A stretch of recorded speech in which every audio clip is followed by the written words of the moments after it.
एकविरा देवी मंदिरात हजारो भाविकांनी फेडले नवस, लहान बालकांचे देखील उतरवले जावळ। खानदेश कुलस्वामिनी आणि महाराष्ट्रातील 5वे शक्तीपीठ मंदिरात आज चैत्र शुद्ध चतुर्दशी निमित्त नवस फेडण्यासाठी हजारो भाविकांनी गर्दी केली होती। यावेळी मंदिर परिसरात भाविकांची मोठ्या संख्येने गर्दी झाल्याने कडेकोट पोलीस बंदोबस्त असतात त्यांना करण्यात आला होता। महाराष्ट्रातील 5वे शक्तीपीठ खानदेश कुलस्वामिनी श्री एकविरा देवी मंदिरात चैत्र शुद्ध चतुर्दशीला महाराष्ट्रासह गुजरात, मध्य प्रदेश राज्यातील भाविक मोठ्या संख्येने नवस भेटण्यासाठी तसेच लहान मुलांचे जावळ काढण्यासाठी मोठ्या संख्येने गर्दी करत असतात। सालाबादप्रमाणे यंदाही भाविकांची मोठ्या संख्येने गर्दी झाली होती।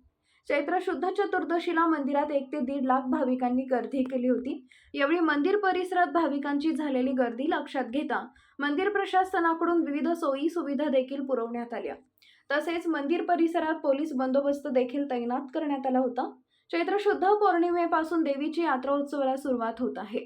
या पार्श्वभूमीवर मंदिर प्रशासनाकडून तयारी पूर्ण करण्यात आली असून चैत्र शुद्ध चतुर्दशीला लाखो भाविकांनी देवीचे मनोभावे दर्शन घेतले।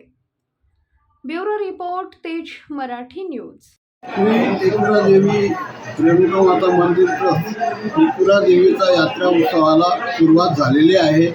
आज 22 तारखेला चतुर्दशी म्हणजे चौदस निमित्ताने लहान बालकांचे जाऊळ आणि मान बांधता नवस कृतीचा कार्यक्रम चालू आहे।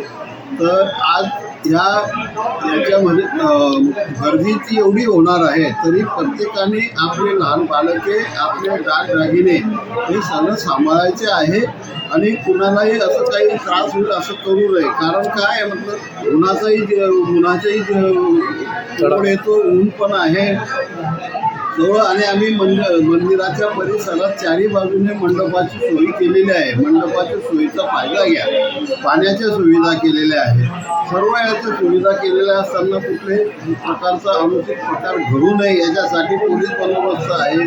कॅमेरे, CCTV कॅमेरे लावलेले आहेत आणि आपला नवस्फूर्ती जो कार्यक्रम आहे तो आनंदात पार पाडावा। त्याचप्रमाणे उद्या 25 तारखेला आई भगवतीचे चैत्र शुद्ध पौर्णिमा निमित्ताने भगवतीचा असा भव्य दिव्य पितळी नवीन केलेला रथ, ह्या रथातनं आई भगवतीची धुळे महानगरातून मिरवणूक होईल। यावर्षी मार्गाचा नवीन मार्ग झालेला आहे, मार्ग वाढलेला आहे। त्यामुळे सकाळी 11 वाजेला आई भगवतीची रथ उत्सवाला सुरुवात होईल आणि पूर्ण धुळे शहरातनं परिक्रमा करून आई भगवती रात्री परत येतील।